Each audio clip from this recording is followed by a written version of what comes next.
Halo guys, kami dari kelompok 5, mata kuliah pengetahuan kepasifikan. Kami akan membahas tentang keadaan sosial ekonomi dan politik di kawasan Pasifik. Oke teman-teman, jadi pertama di sini kita akan membahas tentang apa itu kawasan Pasifik.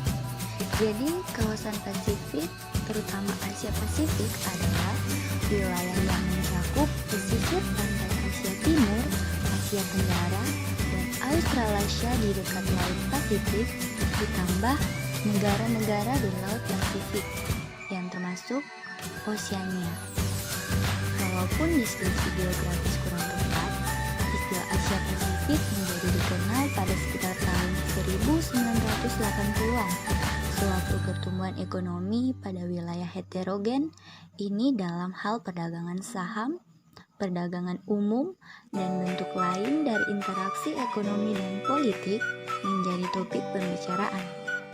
Dimasukkannya negara-negara di kawasan Oseania seperti Australia dan Selandia Baru adalah berdasarkan relasi ekonomi di antara negara-negara tersebut dan mitra dagang mereka di wilayah Asia Timur hingga ke utara. Pola dan sistem politik. Dalam hal sistem politik, kawasan Asia Pasifik memiliki perbedaan-perbedaan sejak dulu. Perbedaan-perbedaan tersebut terutama disebabkan oleh warisan masa kolonialisme yang berbeda latar belakang.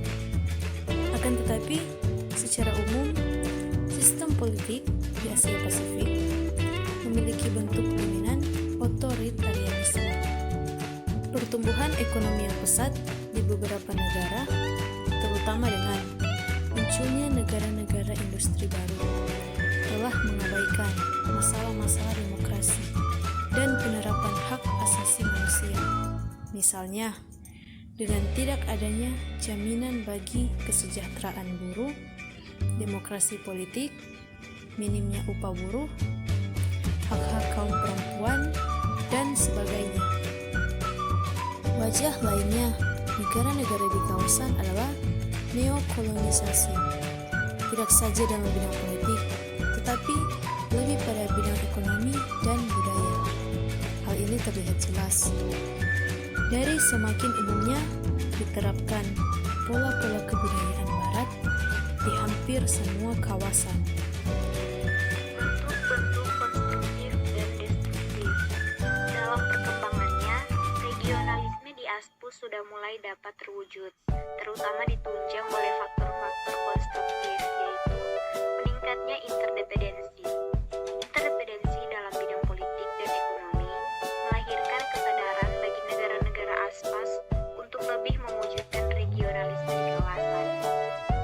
Pesatnya pertumbuhan ekonomi di kawasan membuat ASPAS lebih banyak terlibat dengan aktivitas perekonomian dunia dan dalam organisasi-organisasi ekonomi dan keuangan internasional seperti International Monetary, World Trade Organization, dan Asian Development Bank.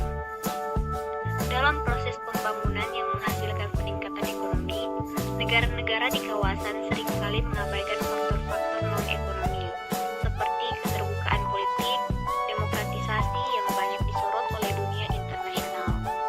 Berakhirnya Perang Dingin yang telah berlangsung selama beberapa dekade telah merubah pola-pola hubungan internasional yang selama ini terjadi.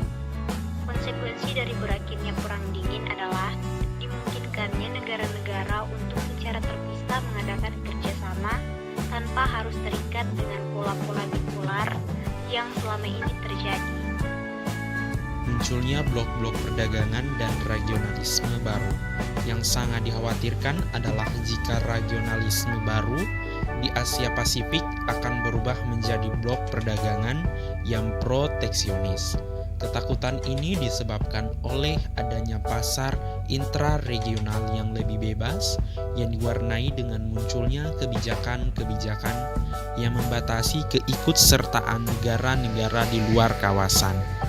Asia Pasifik ditakutkan akan berubah menjadi blok perdagangan dengan memberlakukan pasar tertutup, sama halnya MEE. Dikhawatirkan bahwa aktivitas perdagangan akan membatasi hubungan dengan negara lain dengan diberlakukannya sistem proteksionis kawasan. Abad 21 sebagai abad Pasifik. Nah, perkembangan pesat dalam produksi dan ekspor internasional didukung prestasi ekonomi secara keseluruhan di kawasan Asia Pasifik, membuatnya dipersepsikan sebagai pusat titik berat pertumbuhan ekonomi dan politik dunia.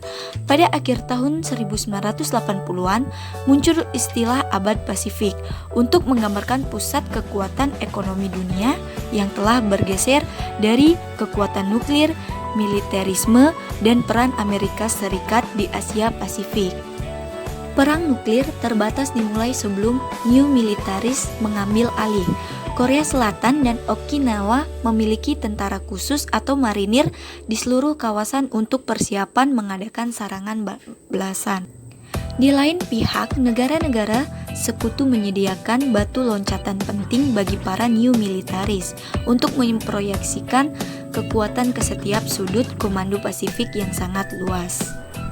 Australia, Selandia Baru, dan Perancis atau sebagai mitra junior AS di Pasifik melindungi AS di belahan bagian selatan.